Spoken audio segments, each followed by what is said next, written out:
ওরে ইমানদার বান্দা, ওরে আমার মোহাব্বতের বান্দা, আমি আল্লাহ তোরে কত নিয়ামত দিলাম রে বান্দা। আমি তোরে বড় ভালোবাসি, বড় মোহাব্বত করি। দুনিয়ার কোন মায়ায় পইরা, দুনিয়ার কোন ভালোবাসায় পইরা তুই আমারে ভুইলা গেছস। আমি রে তোরে বড় ভালোবাসি, তোরে বড় মোহাব্বত করি। আমি আল্লাহ তোরে মার পেটে কত যত্ন করে আমি আল্লাহ তোরে রাখছি। ছোট সময় আমি আল্লাহ তোর চাহিদা অনুযায়ী তোর খাবারের ব্যবস্থা আমি আল্লাহ করলাম।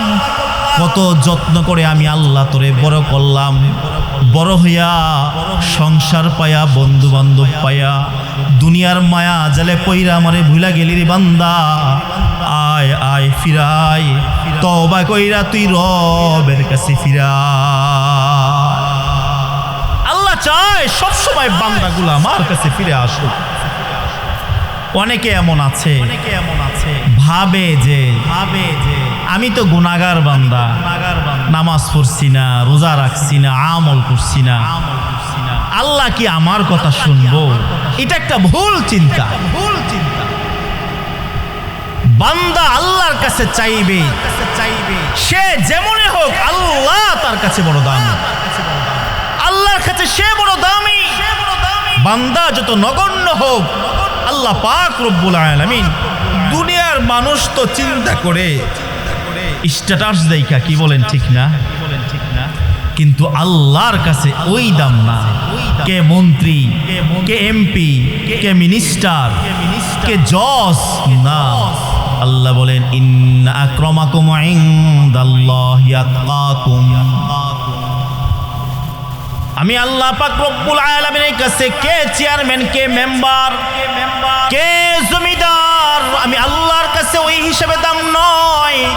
আমি আল্লাহর কাছে দাম হলো যার তাকওয়া বেশি, যার ভিতরে আমি রবের ভয় বেশি, তাকওয়া বেশি। আমি আল্লাহর কাছে তার দাম বড় বেশি। একজন রিকশাওয়ালা হোক, একজন মেট্রো হোক, একজন সাধারণ মানুষ হোক, আল্লাহর কাছে বান্দা যদি দিল দিয়া ভারাক্রান্ত হৃদয় নিয়ে আল্লাহর কাছে চায়, তো আল্লাহ পাক রব্বুল আলামিন সাথে সাথে তার কুদরতি কোলে জড়ায়া নেয়। এই কারণে আমরা আমাদের অনুশোচনা, যেই কথা বলতেছিলাম, আমাদের অনুশোচনা থাকা দরকার। আমাদের তো এমন অবস্থা,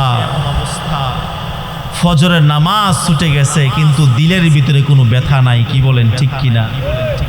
ফরমালিটি নামাজ, সুযোগ পাইলে পড়তেছি, আবার সুযোগ নাই পড়লাম না, তো দিলের ভিতরে কোনো ব্যথা নাই, কি বলেন ঠিক কিনা? অথচ আফসোস লাগার কথা, হায় আমার থেকে নামাজটা ছুটে গেছে, আমার থেকে জামাতটা ছুটে গেছে। আফসোস থাকার কথা। সাহাবা আজমাইন তো এমন ছিলেন, তাহাজ্জুদের নামাজ ছুটে গেলেও তারা আফসোস করতো, বলেন না সুবহানাল্লাহ। তাহাজ্জুদের নামাজ ছুটে গেছে তো আফসোস, সারাদিন কাঁদছে। দিল দিয়া কোনো বান্দা চাইলে কাবায় যাওয়া, হজে যাওয়া টাকার সাথে সম্পর্ক না, দিলের সাথে সম্পর্ক, নিয়তের সাথে সম্পর্ক। এমন অনেক ঘটনা আছে, টাকা নাই, পয়সা নাই, আল্লাহ কেমনে ব্যবস্থা করছে, কোনো না কোনো ভাবে আল্লাহ তাকে নিয়েছে, কি বলেন ঠিক কিনা? একভাবে না একভাবে নিবে, দিল দিয়া চাইলে, চাওয়ার মতো চাইতে হবে। আমি যে কথা বলতে চাচ্ছি, এখানে যারাই উপস্থিত আছে, এই নিয়তে বয়ান শোনা যায়, হুজুর যে আলোচনাগুলা করবে এগুলা মানব, পালন করব। আমলের নিয়তে শোনা, তাহলে হয়তো এই মাহফিলের দ্বারা ফায়দা হবে, কি বলেন ঠিক না? আল্লাহ, আমরা এখানে যারা উপস্থিত আছি,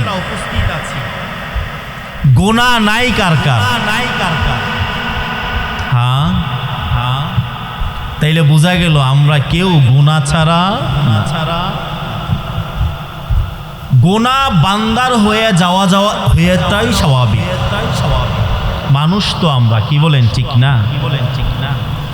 আজকে জুমাতে আলোচনাটাই করতেছিলাম, জেহেনে আসছে এটাই আলোচনা করব। যে আমাদের জুমাতে বলতেছিলাম যে আজকে জুমার দিন,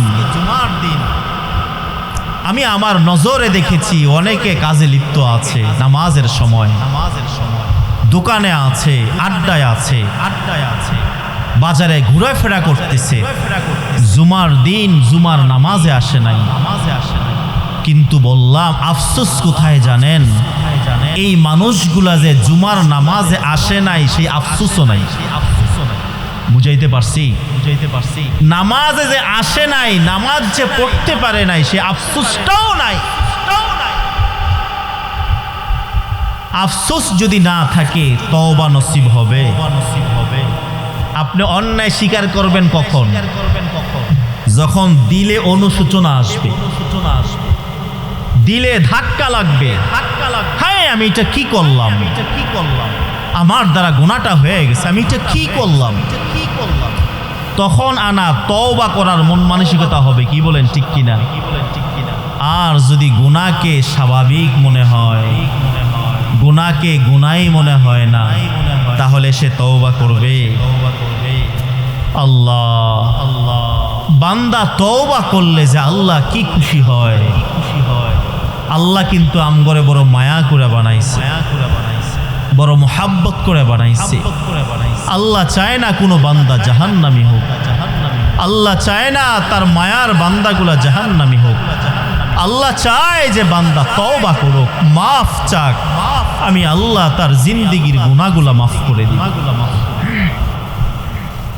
আল্লাহ রাসূল সাল্লাল্লাহু আলাইহি ওয়াসাল্লাম একদিন মসজিদে নববীতে বসা, এমন সময় রাসূল দেখেন মসজিদ থেকে এক মা তার ছোট সন্তানরা পায় না। মা একবার এদিকে যায় আবার ওইদিকে যায়, সন্তানকে তালাশ করতেছে, মা খুঁজে পাইতেছে না। একবার দক্ষিণে একবার উত্তরে মা পাগলের মতো সন্তানকে তালাশ করতেছে। তালাশ করতে করতে এক পর্যায়ে সন্তানকে পায়। মা সন্তানকে জড়ায়া দইরা একবার চোখে চুমু দেয়, একবার কপালে চুমু দেয়। কিরে বাজার, তোরে না পায়া আমার কলিজাটা শুকায় গেছে। আমার মানিক তুই কোথায় ছিলি? না পায় আমি পাগল হয়ে গেছি। সন্তানকে পায়া জড়ায়া মা এক আনন্দের জন্য চোখ দিয়ে ঝরঝর করে পানি পড়তেছে। অনেক সময় বেদনায়ও চোখ দিয়ে পানি আসে, আবার আনন্দেও পানি আসে। আল্লাহ রাসূল সাল্লাল্লাহু আলাইহি ওয়াসাল্লাম দেখতেছিলেন, সাহাবা আজমাইনদেরকে ডাক দিয়ে বলেন, এই মা সন্তানটাকে পায়া যেই পরিমাণ খুশি, কোন গুনাহগার বান্দা যদি আল্লাহর কাছে খালেস দিলে তওবা করে, আল্লাহ পাক রব্বুল আলামিন এর চেয়ে কোটি কোটি গুণ বেশি আল্লাহ খুশি হয়। কোন বান্দা যদি খালেস দিলে তওবা করে, একনিষ্ঠভাবে আল্লাহর কাছে তওবা করে, আল্লাহ তার চেয়ে বহুগুণ খুশি হয়। এই কারণে আল্লাহর কাছে খালেস দিলে তওবা করা। আসলে আমরা রব চিনি নাই। দুনিয়ার মানুষের কাছে অন্যায় করলে মাফ করলো ভিতরে ভিতরে একটা রেশ থাকে। কি বলেন? ক্ষমা করলো কি থাকে? রেশ থাকে। অনেক সময় যদি পরে আবার এই ভুলটা করে তো আগেরটা নাড়া দেয়। কি বলেন ঠিক কিনা? কিন্তু আল্লাহ এমন আল্লাহ, কোন বান্দা যদি আল্লাহর কাছে তওবা করে, আল্লাহ পাক রব্বুল আলামিন গুনাহ তো মাফ করেন। আল্লাহু আকবার, গুনাহকে নেকের দ্বারা পরিবর্তন করেন। বলেন না সুবহানাল্লাহ। গুনাহ যে মুছছেন যাতে দাগ দেখা না যায়, আবার নেক দা পরিবর্তন করে দিছেন। আল্লাহ রাসূল সাল্লাল্লাহু আলাইহি ওয়াসাল্লাম বলেন, কিয়ামতের ময়দানে গুনাহগার বান্দার জন্য সাক্ষী হবেন। হাত পা অঙ্গ প্রত্যঙ্গ কিয়ামতের ময়দানে সাক্ষ্য দিবেন। ফেরেশতারা কিয়ামতের ময়দানে গুনাহগার বান্দা বান্দির জন্য সাক্ষ্য দিবেন। তার যে আমল নামা আছে এই আমল নামাও তার জন্য সাক্ষ্য হবে। কোনো বান্দা যদি খালেস দিলে তওবা করে আল্লাহ পাক রব্বুল আলামিন ফেরেশতাদেরকে তার গুনাহ আল্লাহ ভুলাইয়া দেন। আল্লাহু আকবার, অঙ্গ পতঙ্গকে তার গুনার কথা ভুলাইয়া দেন। আল্লাহ চায় যে বান্দা বেইজ্জতি না হোক। আল্লাহ চায় যে আমার বান্দাগুলা জান্নাতি হোক, জান্নাতি হোক, জান্নাতি হোক, জান্নাতি হোক। এই কারণে এমন রব পায়া যদি গুনাহ মাফ না করাইতে পারি তা আমাদের মতো পুরা কপাল কারো নাই, কারো না, কারো না। দুনিয়ার মানুষ তো বয়স বাড়লে দাম কমে, কি বলেন ঠিক কিনা? দুনিয়ার মানুষ দাম কমে না, দাম কমে না। আরে সমাজ অনেক দূরে, নিজের ঘরেই তো দাম থাকে না, কি বলেন, কি বলেন? দুনিয়া হলো যতক্ষণ দিতে পারবেন এতক্ষণ দাম আছে। যতক্ষণ আপনি পরিবারকে দিবেন, বন্ধু বান্ধবকে দিবেন, আত্মীয় স্বজনকে দিবেন, এতদিন আপনার দাম আছে। দেওয়া বন্ধ, আগের মতো বন্ধু বান্ধব আর পিছে ঘুরে না। ঘরে দেওয়া বন্ধ, আগের মতো আর দাম নাই। নেতা হইবেন, কর্মীদেরকে আগের মতো খাওয়াইতে পারবেন না, তো দেখবেন কিছুদিন পরে দেখবেন আপনার পাশে আর কেউ নাই, পাশে আর কেউ নাই। তার মানে যতদিন আপনি দিতে পারবেন দুনিয়া আপনাকে এতদিন মূল্যায়ন করবে। নিজের বই তো যখন ভালো ভালো বাজার করছে, যা চাইছে তা দিছে, আগে থেকেই রেডি থাকে, না জানি সাহেব বেজার হয়ে যায়, এক ডাক দিলে পঙ্কিরাজের মতো ঘুরাই। আর যখন কামায় রোজগার নাই, আগের মতো আর দিতে পারে না, তো ডাক দেয় একটা দুইটা তিনটা চারবারের মাথায় কয় ডাকো রে, বুঝেন নাই? তার মানে আগের মতো আর দিতে পারে না, এই কারণে দাম নাই।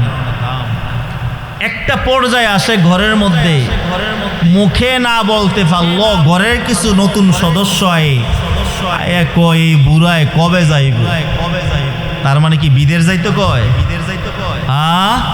কবে মরবো। মাঝে মধ্যে আইসা অসুস্থ, সেবা যত্ন করতে করতে বুঝেন নাই কাইল হয়ে গেছে, বিছনায় পড়া। আমাদের কাছে আইসা কে হুজুর একটা কিছু করেন যেন একটা সাইড হয়ে জায়গা, সাইডটা বুঝছেন নেই, যাতে কি করে মরে জায়গা, যাতে কি করে সাইড মানে যেন মরে জায়গা। চামড়া ঢিলা হইলে দাম কমা যায়, দাড়িগুলা সাদা হয়ে গেলে দুনিয়ার মানুষের কাছে দাম কমে যায়, কিন্তু আসমানের মালিক আল্লাহর কাছে দাম বাইরা যায়। আল্লাহ রাসূল সাল্লাল্লাহু আলাইহি ওয়াসাল্লাম বলেন, কোন সাদা দাড়িওয়ালারা আল্লাহর কাছে চায়, আল্লাহ পাক রব্বুল আলামিন বলেন সাদা দাড়িওয়ালারা যখন আমার কাছে চায়, আমি আল্লাহ তাকে খালি হাতে ফিরাই দিতে লজ্জা লাগে। আমি আল্লাহ সাদা দাড়িওয়ালারে খালি হাতে ফিরাই দিতে পারি না। 60 বছর 70 বছর মালিককে ডাকি নাই, কিন্তু যদি 70 বছর পরেও যদি আল্লাহর কাছে দিল ভারাক্রান্ত হৃদয় নিয়া কোনো বান্দা যদি একবার আল্লাহকে ডাক দেয়, সাথে সাথে বলবে বান্দা আমারে ডাকসকে। দুনিয়ার মানুষের কাছে দাম নাই। ওই বৃদ্ধ মানুষটা যদি শেষ রাত্রে উইঠা ওযু কইরা আস্তে আস্তে মসজিদে যায়, রবের সামনে দাঁড়ায়া হাত উঠে বলে মালিক বুঝি নাই, বুঝি নাই, যেই সন্তানের পিছনে ব্যয় কইরা সময় ব্যয় করতে গিয়া তোমারে ভুলে গেছি। সংসার সংসার করতে করতে মালিক তোমারে স্মরণ করি নাই। আল্লাহর বান্দা যদি নিজে নত হইয়া রবকে ডাকে, আল্লাহ পাক রব্বুল আলামিন বান্দার ডাকে সাথে সাথে সাড়া দিয়া দেয়, সাড়া দিয়া দেয়। কেন আল্লাহ পাক রব্বুল আলামিন বান্দারে ডাক দিয়ে সব সময় বলেন, ইয়া আইয়ুহাল্লাযীনা আমানু মা গররাকা বিরাব্বিকাল কারীম। ওরে ইমানদার বান্দা, ওরে আমার মুহাব্বতের বান্দা, আমি আল্লাহ তোরে কত নিয়ামত দিলাম রে বান্দা। আমি তোরে বড় ভালোবাসি, বড় মুহাব্বত করি। দুনিয়ার কোন মায়ায় পইরা, দুনিয়ার কোন ভালোবাসায় পইরা তুই আমারে ভুইলা গেছস? আমি রে তোরে বড় ভালোবাসি, তোরে বড় মুহাব্বত করি। আমি আল্লাহ তোরে মার পেটে কত যত্ন করে আমি আল্লাহ তোরে রাখছি। ছোট সময় আমি আল্লাহ তোর চাহিদা অনুযায়ী তোর খাবারের ব্যবস্থা আমি আল্লাহ করলাম। কত যত্ন করে আমি আল্লাহ তোরে বড় করলাম। বড় হইয়া সংসার পায়া, বন্ধু বান্ধব পায়া, দুনিয়ার মায়া জালে পইরা আমারে ভুলা গেলি রে বান্দা। আয় আয় ফিরাই, তওবা কইরা তুই রবের কাছে ফিরা। আল্লাহ চায় সবসময় বান্দাগুলো আমার কাছে ফিরে আসুক। অনেকে এমন আছে ভাবে যে আমি তো গুনাহগার বান্দা, নামাজ পড়ছি না, রোজা রাখছি না, আমল করছি না, আল্লাহ কি আমার কথা শুনবো? এটা একটা ভুল চিন্তা। বান্দা আল্লাহর কাছে চাইবে, সে যেমনই হোক আল্লাহ তার কাছে বড় দামি। আল্লাহর কাছে সে বড় দামি। বান্দা যত নগণ্য হোক, আল্লাহ পাক রব্বুল আলামিন দুনিয়ার মানুষ তো চিন্তা করে স্ট্যাটাস দেখা, কি বলেন ঠিক না? কিন্তু আল্লাহর কাছে ওই দাম না। কে মন্ত্রী, কে এমপি, কে মিনিস্টার, কে জজ না। আল্লাহ বলেন, ইন্না আকরামাকুম ইনদাল্লাহি আতকাকুম। আমি আল্লাহ পাক রব্বুল আলামিনের কাছে কে চেয়ারম্যান, কে মেম্বার, কে জমিদার, আমি আল্লাহর কাছে ওই হিসাবে দাম নয়। আমি আল্লাহর কাছে দাম হলো যার তাকওয়া বেশি, যার ভিতরে আমি রবের ভয় বেশি, তাকওয়া বেশি। আমি আল্লাহর কাছে তার দাম বড় বেশি।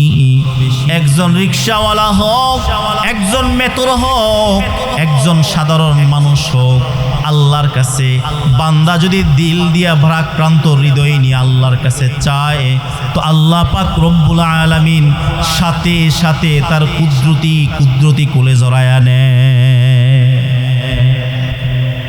এই কারণে আমরা আমাদের অনুশোচনা, যেই কথা বলতেছিলাম, আমাদের অনুশোচনা থাকা দরকার। আমাদের তো এমন অবস্থা, ফজরের নামাজ ছুটে গেছে কিন্তু দিলের ভিতরে কোনো ব্যথা নাই, কি বলেন ঠিক কিনা? ফরমালিটি নামাজ, সুযোগ পাইলে পড়তেছি, আবার সুযোগ নাই পড়লাম না, তো দিলের ভিতরে কোনো ব্যথা নাই, কি বলেন ঠিক কিনা? অথচ আফসোস লাগার কথা, হায় আমার থেকে নামাজটা ছুটে গেছে, আমার থেকে জামাতটা ছুটে গেছে। আফসোস থাকার কথা।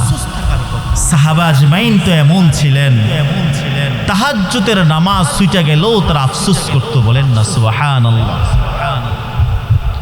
তাহাজ্জুদের নামাজ ছুটে গেছে তো আফসোস, সারাদিন কাঁদছে।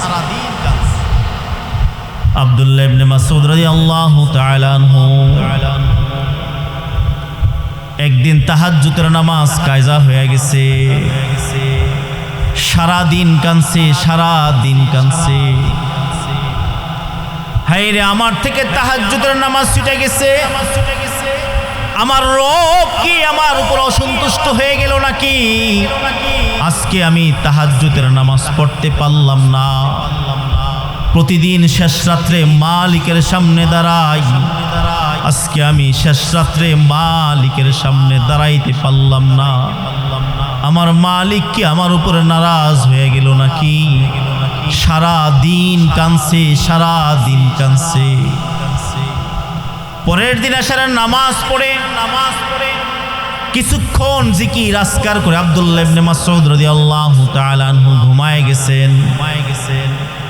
শেষ রাত্রে একজন আয়েশা ডাকে, উঠো, তাহাজ্জুদ নামাজের সময় হয়েছে।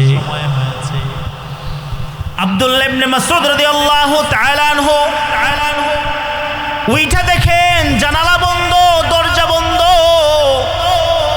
হাতটা চাপ দিয়ে ধরে বলেন, কে তুমি? ঘরে কেমনে প্রবেশ করলা? দরজা বন্ধ, জানালা বন্ধ।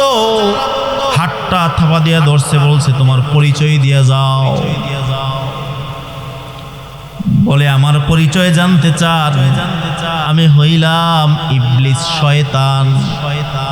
আব্দুল্লাহ ইবনে মাসউদ বলে, ইবলিস তো তাহাজ্জুদের জন্য ডাক দেওয়ার কথা না। তুমি আমাকে তাহাজ্জুদের জন্য ডাক দিলে বুঝলাম না। শয়তান বলেন, আপনাকে তাহাজ্জুদের জন্য ডাক দিছি একটা কারণ আছে। গত রাতে কোন রকম আপনাকে মেসেজ কইরা একটু আরাম দিয়া আপনারে ঘুম পাড়াইছিলাম, তাহাজ্জুদ করতে পারেন নাই। আপনি সারাদিন কাঁদছেন, আল্লাহু আকবার। সারাদিন কান্দার কারণে এই তো পর্যন্ত যত তাহাজ্জুদের নামাজ আপনি পড়ছেন, আজকে সারাদিন কান্দার কারণে আল্লাহ পাক রব্বুল আলামিন তাহাজ্জুদের নামাজ না পড়াও এর চেয়ে বেশি ফজিলত আপনার আমল নামায় জমা হয়ে গেছে। শয়তান সব জানে, জানে না? শয়তান আলেম, মুফতি সব। শয়তান আলেম, শয়তান আবেদ, শয়তান আরেফ, কিন্তু শয়তান আশেক ছিল না। শয়তান কি ছিল না? আশেক ছিল না। আরেফ আল্লাহকে জানে, আল্লাহর মেজাজ সম্পর্কে শয়তান জানে। শয়তান আবেদ, ইবাদত গুজার ছিল, কিন্তু শয়তান আশেক ছিল না। আশেক মানে আশেক কখনো মাশুকের মুখালেফ হয় না, এশকাল নাই। মাশুক বলছে বাস। শয়তানকে যখন, ইবলিসকে যখন আল্লাহ পাক রব্বুল আলামিন আদম আলাইহিস সালাতু ওয়াস সালামকে সিজদার জন্য বলে, তো শয়তান কি কয়? আমি আগুনের তৈরি, আদম তো মাটির তৈরি। আমি আগুন হইয়া, আগুনের বৈশিষ্ট্য হলো এটা উপরের দিকে যাওয়া, মাটি তো এটা নিচে থাকবে। আগুন কি করে মাটিকে সেজদা করে? সেজদা করে নাই। কি বলেন ঠিক কিনা? যুক্তি খাটাইছে। এই কারণে আশেক ছিল না। আশেক থাকলে আল্লাহ আদেশ করছে, এখানে কোনো আর যুক্তি নাই। আচ্ছা আপনারাই বলেন তো, এই যে নামাজে আমরা রুকু দেই, নামাজে আমরা সেজদা দেই, এর মধ্যে কি আছে? বাস্তবিকভাবে বলেন এটা কি? রুকু দিলাম, সেজদা দিলাম, সূরা পড়লাম, এটা নামাজ হইল। বাস্তবতা হলো আল্লাহ আদেশ করছেন, এটা ইবাদত। কি বলেন? যুক্তি কোনো আছে এখানে? আর কোনো যুক্তি আছে? আল্লাহ বলছে নামাজ পড়তে হবে, নামাজ পড়ছি। রাসূল আমাদেরকে নামাজের পদ্ধতি শিক্ষা দিয়েছেন, নামাজ পড়ব, যুক্তি নাই, এটাই ইবাদত, নামাজ পড়তেই হবে। তো শয়তান যুক্তি দিতে গেছে। উচিত ছিল কি? মাটি না আগুন এখানে দেখার বিষয় না। আল্লাহ বলছেন সেজদা দেওয়ার জন্য আমাকে সেজদা দিতে হবে। একটা মজার ঘটনা বলি, প্রাসঙ্গিক। মুসা আলাইহিস সালাতু ওয়াস সালাম আল্লাহর কাছে তুর পর্বতে সাক্ষাৎ করতে যায়।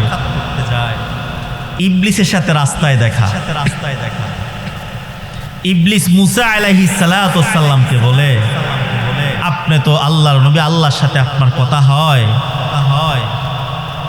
তো আপনি আল্লাহর কাছে একটু বললেন আমার তওবার কোনো সুযোগ আছে না? ইবলিস কি বলে? আমার তওবার কোনো সুযোগ? ওই সময় তো ভুল করে ফেলছি, আমার তওবার কোনো সুযোগ আসেনি, একটু আপনি আল্লাহরে জিজ্ঞাসা করেন। আল্লাহ পাক রব্বুল আলামিন দেখতেছে না? মুসা আলাইহিস সালাতু ওয়াস সালাম আল্লাহর সাথে কথা বলেন তুর পর্বতে। আল্লাহর সাথে কথা বলতে বলতে বলতে বলতে ইবলিসের কথা মনে নাই, কারণ আল্লাহর সাথে সাক্ষাৎ হওয়ার পরে আর কোনো খেয়াল না থাকে স্বাভাবিক। কি বলেন ঠিক কিনা?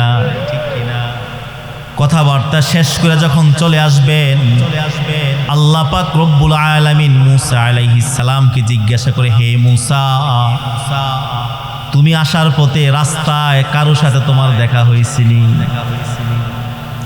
মূসা আলাইহিস সালাতু সাল্লাম বলেন, আল্লাহ দেখা হয়েছে, ইবলিসের সাথে দেখা হয়েছিল। কি বলছে? বলছে আল্লাহ, ইবলিস বলছে ভুল করে ফেলছে, এখন তার কোনো তওবার কোনো সুযোগ আছে? আল্লাহ বলে, হ্যাঁ, তওবার সুযোগ আছে। মূসা আলাইহিস সালাতু সাল্লাম খুশি হয়ে গেছেন। ইবলিস যদি সোজা হয়ে যায় তো আর কোনো মানুষ জাহান্নামে যাইবে না। কি বলেন, ঠিক কি না? ইবলিস যদি তওবা করে ভালো হয়ে যায় তো আর কোনো জাহান্নামী হওয়ার আর কোনো সুযোগ আছে? মূসা আলাইহিস সালাতু সাল্লাম মহা খুশি। মূসা আলাইহিস সালাতু সাল্লাম যখন আসতেছিলেন, ইবলিস দাঁড়ায় রয়েছে রাস্তায়, আল্লাহর সাথে কি কথা হয়েছে জানবে। মূসা আলাইহিস সালাতু সাল্লামকে জিজ্ঞাসা করেন, আমার ব্যাপারে আল্লাহর সাথে কোনো কথা হয়েছে নি? হ্যাঁ, কথা হয়েছে। আমার তওবার কোনো সুযোগ আছে নি? হ্যাঁ, তওবার সুযোগ আছে। কাজ একবারে সহজ। কি কাজ?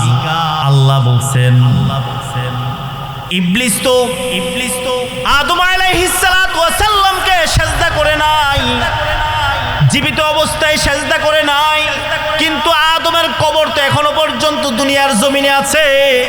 যদি ইবলিস ওই কবরের মধ্যে গিয়ে একটা সিজদা দেয়, আমি আল্লাহ তার গুনাহ মাফ করে দিব। ইবলিস কয়, জেতা থাকতে আমি আদমরে সিজদা করি নাই, এখন কবরের মধ্যে গিয়া নি আদমরে সিজদা করুন। এর কারণ হলো অহংকার বড় মারাত্মক রোগ। এটা যদি কারো ভিতরে ঢুইকা যায় তো তওবা নসিব হয় না। কি বলেন, ঠিক কিনা?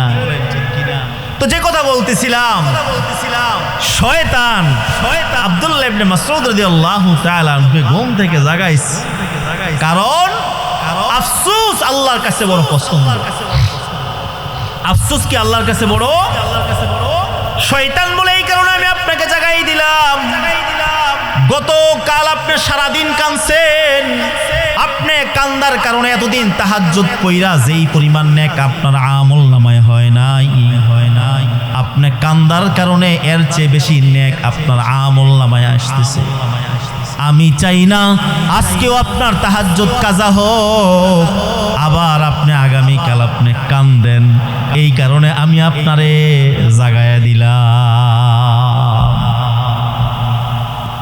আমি ঘটনা দিয়ে বুঝাইতে চাইলাম, আফসোস আল্লাহর কাছে বড় পছন্দ।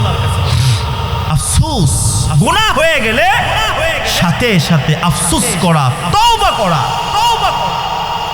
যেখানে গুনাহ হয়েছে যদি হয়ে যায়, শয়তানের ধোঁকায় পড়ে হয়ে গেছে, সাথে সাথে তওবা করা। তিন কাজে দেরি করতে না। কয় কাজে? তিন কাজে। এক, নামাজের সময় হয়ে গেলে অলসতা না করা। নামাজের সময় হয়ে গেছে, জামাতের সময় হয়ে গেছে, বাস সাথে সাথে নামাজ পড়ে নেওয়া। দুই, মানুষ মারা গেলে তার দাফন কাজ দ্রুত সম্পন্ন করা। তিন নম্বর হলো গুনাহ হয়ে গেলে সাথে সাথে তওবা করা। এক নম্বর কি বললাম? নামাজের সময় হইলে সাথে সাথে নামাজ আদায় করে নেওয়া। এমন অনেক আল্লাহর বান্দা আছে, একটু কাজ করতে গেছে, মসজিদ থেকে আজানও আসছে, কিন্তু দেখা যায় চিন্তা করে যে আমার কাজটা তো একটু বাকি আছে, জামাতটা না পড়তে পারলো, পরে নামাজটা পড়ে নিব। হয় কিনা এমন? দেখা যায় পরবর্তীতে তার থেকে নামাজটাই ছুটে যায়। নামাজে গাফলতি না করা। নামাজ আজান হয়েছে, আল্লাহু আকবার, মসজিদ থেকে আজান আসছে, আল্লাহ সব থেকে বড়, আল্লাহ সব থেকে বড়।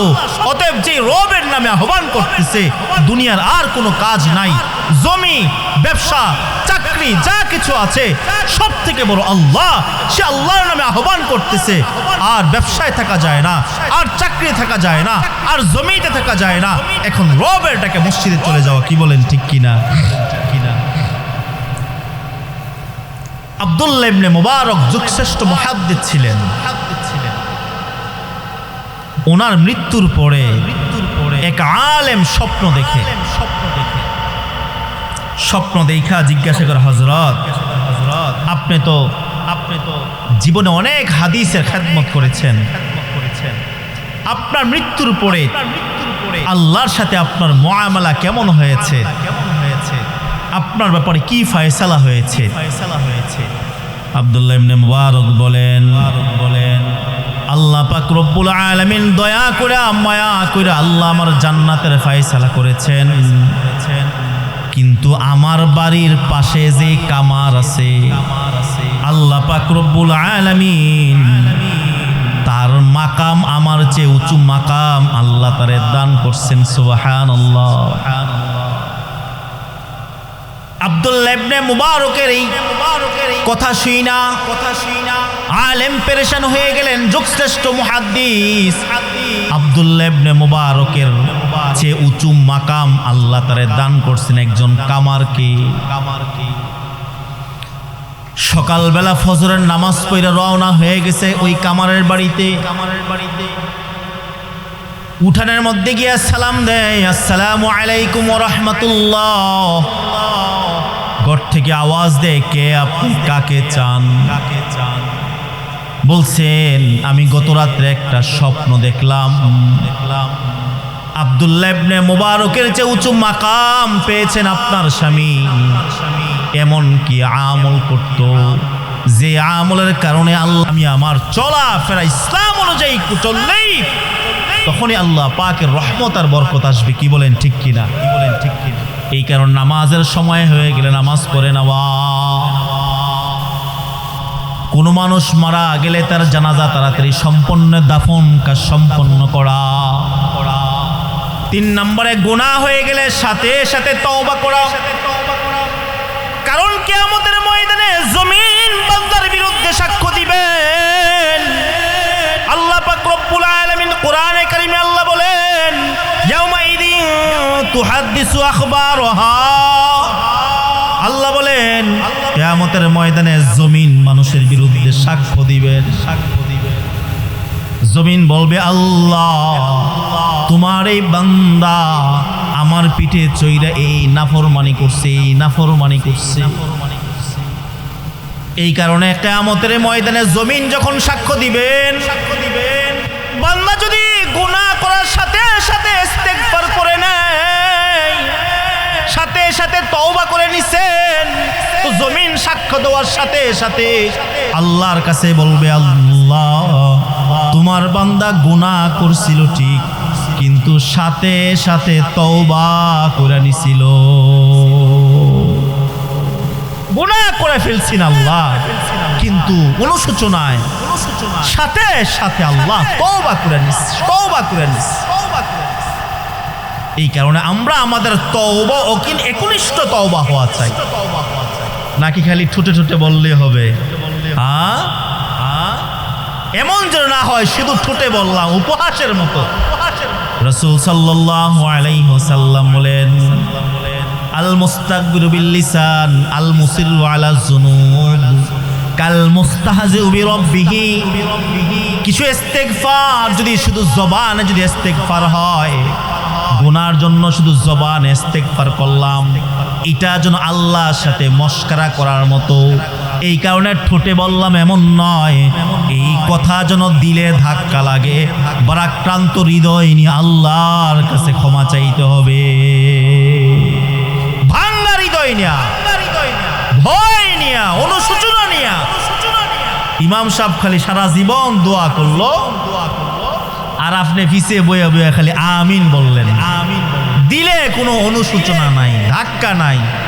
আচ্ছা, গুনাহ করছি আমি, অন্যায় করছি আমি, অপরাধী আমি, তাহলে আমার টেনশন তো আমার। কি বলেন ঠিক কিনা? আল্লাহর সাথে আলাদা একটু রফা দফা করেন, পার্সোনালি আল্লাহর লগে কিছু কথা বলেন। আপনি আল্লাহর কাছে আলাদা কিছু কথা বলেন না, দিলের কথা, আপনার গুনার কথা আপনি আলাদা আল্লাহর কাছে একটু বলেন না। আল্লাহ আমি গুনাহ করে ফেলছি, আয় আল্লাহ দুনিয়ার কোনো মানুষ জানে না, তুমি জানো, আমার গুনার কথা জানলে আমার সন্তানরা আমার সাথে কথা বলতো না, আমার গুনার কথা জানলে সমাজের মানুষ আমারে সালাম দিত না। আল্লাহ তুমি আমার গুনাহ মাফ করে দাও, কিয়ামতের ময়দানে আমার লাঞ্ছিত করো না। আল্লাহ তুমি তো পারো গুনাহ মাফ করতে, তুমি মাফ করলে কেউ তোমারে জিজ্ঞাসা করনে ওয়ালা নাই। আল্লাহ তুমি আমারে জাহান্নামের আগুনে জ্বালাইলে তোমার কি লাভ? আল্লাহ তুমি আমারে মাফ করে দিলে তোমার তো কোনো লস নাই। ভাঙ্গা হৃদয় নিয়ে আল্লাহর কাছে কথা বল। মুসা নবীর কাছে শুনছি তুমি নাকি রহমান, তুমি নাকি গফফার। ওগো আল্লাহ তুমি তো পারো আমার জিন্দেগির গুনাহগুলা মাফ করে দিতে মালিক। ওগো আল্লাহ তুমি আমারে জাহান্নামে জ্বালাইলে তোমার তো কোনো লাভ নাই। আল্লাহ তুমি মাফ করে দিলে তুমি তো জব্বার, তোমাকে কেউ জিজ্ঞাসা করনে ওয়ালা নাই। আল্লাহর বান্দাগুলা কথা বলতেছিল আর চোখ দিয়া ঝরঝর ঝরঝর করে পানিগুলা পড়তেছিল। কথাগুলা বলতে বলতে এক পর্যায়ে আল্লাহর বান্দা দুনিয়া থেকে বিদায় নিয়ে যায়। এদিকে আল্লাহ পাক রব্বুল আলামিন মুসা আলাইহিস সালাতু ওয়াস সালামের কাছে ওহী পাঠাইছেন, ইমন এক জঙ্গলে আমার এক প্রিয় মাহবুব বান্দা মারা গেছে, যাও যাও তুমি তার জানাজার নামাজ পড়াইবা আর খালেস দিলে তওবা করা। এমন আল্লাহ পায়া যদি গুনাহ মাফ না করাইতে পারি, ব্যর্থতা আমাদের না? কি বলেন? ব্যর্থতা আমাদের। এমন রব পাইলাম যেই রব বান্দার গুনাহ মাফ করতে প্রস্তুত। কেমন ঘোষণা করছেন আল্লাহ, কেমন ঘোষণা করছেন আল্লাহ বলেন, কুল ইয়া ইবাদিয়াল্লাযীনা আসরাফু আলা আনফুসিহিম লা তাকনাতু মির রাহমাতিল্লাহ ইন্নাল্লাহা ইয়াগফিরুয যুনুবা জামিআ। আল্লাহ বলেন কিরে বান্দা কেমন গুনাহ করছস, এমন গুনাহ করছস, এমন কোনো গুনাহ নাই যে তুই করস নাই। গুনাহ করতে করতে নিজের উপরে জুলুম করে ফেলছস, জুলুম করে ফেলছস। আল্লাহ বলেন লা তাকনাতু মির রাহমাতিল্লাহ। আরে বান্দা আমার দয়া থেকে তুই নৈরাশ হইস না রে বান্দা। তুই কেমন গুনাহ করছস, আসমান আর জমিন তুই গুনাহ দিয়ে ভরে ফেলছস। আমার রহমতের সামনে তোর গুনাহ তো কিচ্ছু না। তুই আমার নৈরাশ হইস না, আমার রহমত থেকে নৈরাশ হইস না। ইন্নাল্লাহা ইয়াগফিরুয যুনুবা জামিআ। আমি আল্লাহ নিশ্চয়ই তার জিন্দেগীর সব গুনাহ মাফ করে দিব। নৈরাশ হইস না রে বান্দা, নৈরাশ হইস না। এই কারণে খালেস ভাবে আল্লাহর কাছে তওবা করা, আল্লাহর কাছে তওবা করা। আবার এমন যেন না হয় আল্লাহ তো মাফ করে দিব, গুনাহ করি নাকি? না, আল্লাহ যেমন গফফার আল্লাহ তেমন কহ্হার। গুনাহ করলে যদি তওবা ছাড়া মারা যান, গুনাহ করতে করতে তওবা নসিব হয় নাই, গেলেন অবস্থাটা কি? কি বলেন? ফিরে আসার সুযোগ আছে? আহা, গুনাহগার বান্দা আল্লাহর কাছে বলবে, আল্লাহ ওগো আল্লাহ তোমারে বুঝি নাই, তোমারে চিনি নাই। দুনিয়া করতে করতে করতে করতে আমার হায়াতটা শেষ করলাম। আল্লাহ পাক রব্বুল আলামিনের কাছে সুযোগ চাইবে, আল্লাহ আমাকে একটু ফিরাই দেন, লাআল্লি আমালু সলিহান ফীমা তারাকতু মালিক। যে আমলগুলা করতে পারি নাই, গো আল্লাহ আমারে কয়েকটা দিন সুযোগ দান। আজরাইল যখন খপ করে ধরবে আল্লাহর কাছে সুযোগ চাইবে। আল্লাহ পাক রব্বুল আলামিন বলেন, না রে বান্দা কাল্লা, না রে বান্দা না। নির্দিষ্ট সময় শেষ হয়ে গেলে 1 মিনিট সুযোগ আর কাউকে দেওয়া হবে না। আল্লাহ পাক রব্বুল আলামিন বলবেন, আওয়ালাম নুআম্মিরকুম মা ইয়াতাযাক্কারু ফীহি মান তাযাক্কার। কিরে আমি কি এই পরিমাণ হায়াত আমি আল্লাহ তোরে দেই নাই? যেই পরিমাণ হায়াত পাইলে তুই আমি আল্লাহকে সন্তুষ্ট করতে পারতি, যেই পরিমাণ হায়াত পাইলে তওবা কইরা গুনাহ মাফ করে আসতে পারতি। আমি আল্লাহ তোরে কতবার মুয়াজ্জিন কতবার ডাকছে, মাইক দিয়া ডাকছে, উলামায়ে কেরাম কত তোদেরকে বলছেন তওবা কইরা গুনাহ মাফ নিয়া কবরে আসার জন্য, তুই কি সুযোগ পাস নাই? এই কারণে আজরাইল কখন চলে আসবে বাজান বলা যায় না। আবার সিরিয়াল আছে, যাওয়ার কোনো সিরিয়াল না। কি বলেন? আসার তো সিরিয়াল আছে। মাইক দিয়ে এলানের সময় আইসা গেলে আর একই দিন তোমারি নাম মসজিদে হবে এলাম, একই দিন তোমারি নাম মসজিদে হবে এলাম। তৈরি থেকো তৈরি রেখো, তৈরি থেকো তৈরি রেখো কবরের মাল সামান, একই দিন তোমারি নাম মসজিদে হবে এলান। ঠিক কিনা? একদিন মসজিদ থেকে এলান হবে, উমুক প্রার উমুকের সন্তান দুনিয়ার জমিনে আর নাই। মহল্লাবাসী আত্মীয় স্বজন সবাই ব্যস্ত হয়ে যাবে আপনারে বিদায় দেওয়ার জন্য। এমন ব্যস্ত হবে জানাজার নামাজ 10টায়, 10টা 1 বাইজে গেলে কিছু মানুষ বলে ভাই এ সময় হয়ে গেছে, 10টা 1 বাইজে গেছে, তাড়াতাড়ি জানাজার নামাজ পড়ান, তার মানে তাড়াতাড়ি বিদায় দেন। আত্মীয় স্বজন সবাই পাগল পড়া, জানাজার নামাজটা একটু দেরি করলে কয় মারা গেছে সকালে, এত দেরিতে গেলে। কি বলেন ঠিক কিনা? সবাই পাগল আপনাকে বিদায় দেওয়ার জন্য, কেউ আপনাকে রাখতে চাইবে না। শুধু এতটুকুই নয়, যেই কষ্ট করে আপনি বিল্ডিংটা বানাইলেন, যদি এমন হয় ঘরে আপনি স্টক করছেন বিল্ডিং এর ভিতরে, আপনি আলিশান এক খাট বানাইছেন, খাটের মধ্যে শুয়া হঠাৎ করে বুকে ব্যথা হইছে, আপনাকে তাড়াতাড়ি অ্যাম্বুলেন্স করে ঢাকা হসপিটালে নিয়ে গেছেন।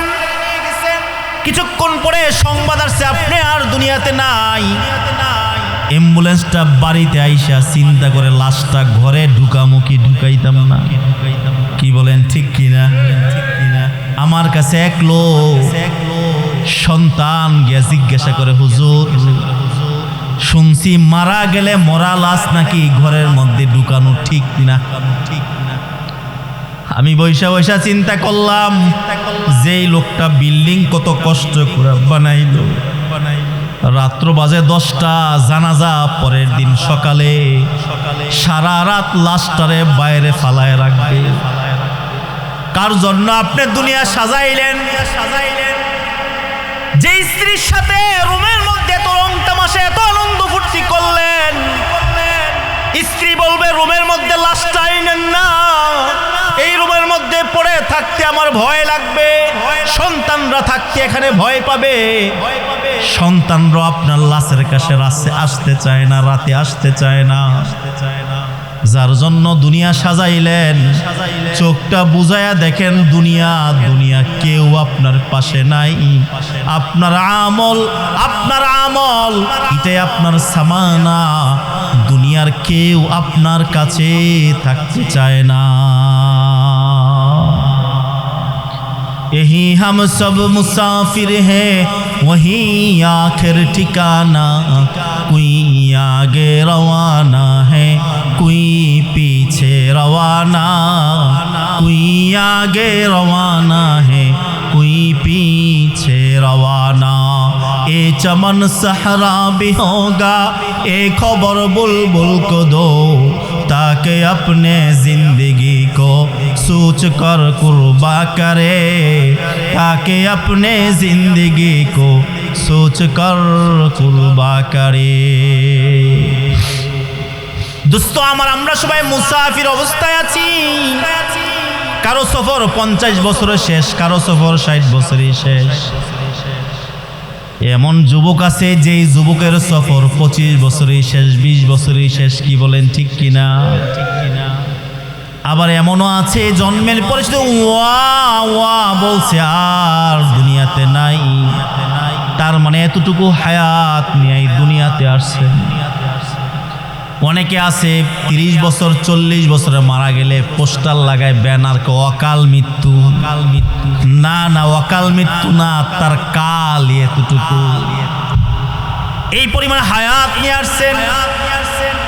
এই কারণে দোস্ত, আমার জীবনটা বেশি দিনের নয়, ক্ষণস্থায়ী জীবন। আমি মনে করতেছি আমারে ছাড়া দুনিয়া চলবে না, সংসার চলবে না, আমারে ছাড়া বাজারের আড্ডা জমে না, আমারে ছাড়া চায়ের দোকানের আড্ডা জমে না। অনেক যুবক মনে করে আমারে ছাড়া বন্ধুর মহল চাঙ্গা হয় না। না রে দোস্ত না, চইলা গেলে একদিন, 2 দিন, 3 দিন, 1 সপ্তাহ এই বাজারে তোমার নাম নেওয়ালা একজন মানুষ থাকবে না, চায়ের দোকানের নাম নেওয়ালা একজন মানুষ থাকবে না, পরিবারের মধ্যে তোমার নাম নেওয়ালা একজন মানুষ থাকবে না। এই ঘরেও হাসি তামাশা হবে, চায়ের দোকানেও হাসি তামাশা হবে, শুধু তুমি আর আমি দুনিয়াতে না। কি বলেন? সব হবে, শুধু আমি আর আপনি থাকবো না, আমি আর আপনি থাকবো না। এই কারণে যা কিছু করি চিন্তা ভাবনা করে করি। এই কবরস্থানে তো আমরা যাই, ওইখানে গিয়েও হাসে, কবরস্থানে গিয়েও হাসে, আছে না? এখানে দাফন করতেছে তো কয়েকজন গাছতলায় বন্ধু বান্ধব বসে, ওইখানেও হাসি তামাশার কথা বলে, আসেনি অনেকে। অথচ চিন্তা করা দরকার, হায় এই মাটির নিচে কত মানুষ চাপা পড়ে আছে, কত সম্পদওয়ালা যার হুঙ্কারে সমাজ কাঁপত, এমন লোক কবরস্থানে শুয়ে আসেনি। কত সুন্দর নওজোয়ান যুবক, যার সুন্দরের কত যুবতী রং তামাশা ছিল, মানুষ পিছনে ছুটত, আজকে মাটির নিচে চাপা পড়ে আছে। এই কারণে কবরস্থানে গিয়ে চিন্তা করা, একটু অনুশোচনা করা, ভাবা আজকে তারা এই গ্রামে তারাও ছিল, একদিন আমাকে আপনাকেও এই মাটির নিচে যাইতে হবে। একনিষ্ঠ তওবা, ভাঙ্গা হৃদয় নিয়া একা একা নির্জনে নিবিড়ে গিয়া চোখের পানি ফালায়া আল্লাহর কাছে দোয়া করা, তওবা করা, আল্লাহকে ডাকা। এই কারণে আমি বলছিলাম আমার ফায়সালা আমাকেই করতে হবে। কি বলেন ঠিক না? ইমাম শব্দ মসজিদে দোয়া করবেন, বাকি নিবিড়ে নির্জনে শেষ রাত্রে একটু উঠা আল্লাহর সাথে আলাদা একটু ফায়সালা করবেন, আলাদা একটু কথা বললেন। সেজদার মধ্যে যে মজা, এটা যে সেজদা দেয় না সে বুঝবেন না। আল্লাহ যে সেজদার মধ্যে কি মজা রাখছে, নিজের ব্যথা জ্বালা দুনিয়ার মানুষের কাছে ব্যথা জ্বালার কথা কইলে জ্বালা বাড়াইতে চায়। কি বলেন ঠিক কিনা? কারণ আমাদের সমাজ আর এখন সমাজ নাই। কেউ পেরেশানির কথা শুন পড়লে দুঃখ করবে তো দূরের কথা, দূর থেকে বলে ঠিকই আছে। এই কারণে ব্যথা বলবেন কার কাছে? যে আমার সমস্যার সমাধানকারী, তিনি হলেন কে? আল্লাহ। আর যদি এমন হয় আমার বেদনা, আমার জ্বালা আর ব্যথা, মুসিবত আর বিপদ আল্লাহর কাছে চাইলাম, দোয়া করলাম, দুনিয়াতে বিপদ বালা মুসিবত গেল না। আপনারা জানেন কিয়ামতের ময়দানে রাসূল সাল্লাল্লাহু আলাইহি ওয়াসাল্লাম বলেন, কিয়ামতের ময়দানে যারা নাকি কষ্টে ছিল, মুসিবতে ছিল, বিপদ আপদে ছিল, তারা যখন তাদের এই কষ্টের মুসিবতের বিনিময়গুলা ন্যাকগুলা পাইবে, তারা বলবে, হায় যদি দুনিয়াতে একটা দোয়াও কবুল না হইতো আর সবগুলো এখন পাইতাম, আর দুনিয়াতে আমাদের চামড়াগুলা দাওয়া কাছে ছিলেন তো, রোয়া যেটা, এটা দিয়ে কাটতো আর আমাদের কষ্ট হইতো আর ধৈর্য ধারণ করতাম, আর এর বিনিময়ে এগুলো এখন পাইতাম, এটাই কল্যাণ ছিল। বলেন না সুবহানাল্লাহ। এই কারণে অনেকে একটু ব্যথা পায়, কি জানেননি? নামাজ পড়ি, রোজা রাখি, আমল করি, আমার দিয়ে বিপদ যায় না। আছে না অনেকে? অনেকে একটু মনক্ষুণ্ণ, ভাই আচ্ছা আপনাদেরকে একটা প্রশ্ন করি, একটা ছেলে খুব দুষ্ট, বাপ মার কথা শোনে না, আরেকটা ছেলে ভদ্র নম্র, বাপ মা তারে বলে হ্যাঁ পড়াতবো, টাইট দিয়ে পড়াত বসায় রাখে, ঘরের বাইরে যাইতে দেয় না, একটা চাপে রাখে, পড়াশোনাত বসায় রাখে, বিভিন্ন আইন কানুন বলে ঠিক মতো ঘুমাইবা, ঠিক মতো পড়বা, এই তুই পড়া থেকে কোথায় গেছো, একটু চাপে রাখে না। আরেকটা দুষ্ট, বাপ মা কিছু কইলে গাটটা তেরা করে রাখে, একদিন 2 দিন 3 দিন বাপ মা কয় হ্যাঁ গোল্লায় যাক, হ্যাঁ কই যাক গোল্লায় যাক, তাকে কিছু বলে না। রাত্রে ঘুরতেছে 12টায় 1টায়, বাপ মা কিছু কয় না, কারণ বেয়াদব হয়ে গেছে। এখন যারে নেই চাপ দিয়ে রাখে, শাসনে রাখে, এ মনে মনে কইতো না যদি না বুঝে আমি আব্বা আম্মার কথা এত মানি, এত সুন্দর করে চলি, আমার খালি ফরাত বসায় রাখে, আমি একটু বাইরে গেলেই ধমকায় এই কই গেছস। বাস্তবে তাদের কাছে একটু খারাপ লাগবে না? আপনারাই বলেন, যাকে ধমকাচ্ছে, যাকে শাসন করছে, যাকে ঠিক মতো পড়ায় বসাচ্ছে, পিতা মাতা তার উপর জুলুম করছে না ইহসান করছে? কিন্তু দেখলে বোঝা যায় এই চিন্তা করবে, এই তুই কথা হনে না, যা টিয়া চায় তাই দেওয়ান লাগে, রাত্রে 12টায় 1টায় বন্ধু বান্ধব আড্ডায় দেয়, এরপরে বাপ মায় কিছু কয় না। আসলে বাপ মায় কিছু কয় না ঠিক আছে, জানে কিছুদিন পরে লাঞ্ছিত হবে, অপমানিত হবে, তার তো কোনো কাজ নাই। কি করেন, টুটু কোম্পানির ম্যানেজার না, তো কি করে খাইবো? বেজ্জিত হবে, চট্টাপ্পর হবে, লাঞ্ছিত হবে, বেজ্জতির লাঞ্ছনার জিল্লতি নিয়ে এক সময় দুনিয়া থেকে যাবে। কি বলেন ঠিক কিনা? এই কারণে এমন নয়, আপনি নামাজ পড়েন, আমল করেন, জিকির করেন, একটু বিপদ মুসিবত দেয় তো আল্লাহ বিল্লাহ একটু বাড়ায় করেন, আল্লাহকে বেশি বেশি ডাকেন, এই মুসিবতকে নিয়ামত মনে করেন। হয়তো আল্লাহ পাক রব্বুল আলামিন দুনিয়ার একটু কষ্ট দিয়া আল্লাহ আপনার জান্নাতের উঁচু মাকাম করবেন। কি বলেন ঠিক কিনা? ঘুষ খায়, সুদ খায়, খারাপ কাজ করে, এরা ছাইরা দিয়ে রাখছে, কিছু কয় না, বাজারের বড় বড় মাছ আনে, সুন্দর করে চলতেছে, চল খাপ করে আজরাইল একদিন ধরবে, যা পরিণাম লইয়া যা জাহান্নামে। কি বলেন ঠিক কিনা?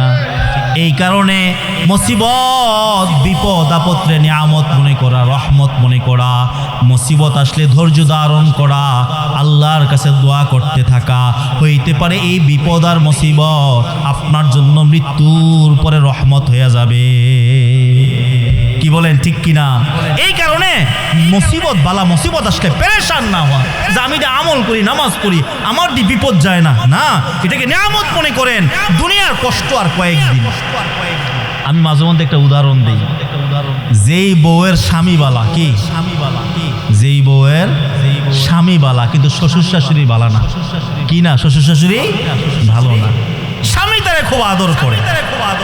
ধরেন রাত্রে 8টা-9টায় বাসায় যায় সময়, তো গোপনে পকেটে করে 2টা চকলেট হোক, একটা আচার হোক, একটা ছোট চানাচুরের প্যাকেটে হোক, গিফটের জন্য খুব সুন্দর করে পলায় নিয়ে যায়। বাপ মার আবার দেখে না, কিছু বাপ মা আছে এরকম উল্টা পাল্টা বুঝে না, দেখলে রাগারাগি করবো, ঠিক না? আছে না অনেকে, হ্যাঁ পার্সোনাল কি লয়ে যায়, তো নিয়ে যায়, তো সারাদিন স্ত্রী কাজ টাজ করে খুব শ্বশুর শাশুড়িও বকাঝকা করে, যাক তারপরও চোখের পানিটা নিমুচ্ছে। যখন রাত্রে 10টায় স্বামী আসে, তো স্বামীর আন্তরিকতা একটু বুঝান, একটু গিফট, সে চিন্তা করে শ্বশুর শাশুড়ি যাই হোক, স্বামী তো আমার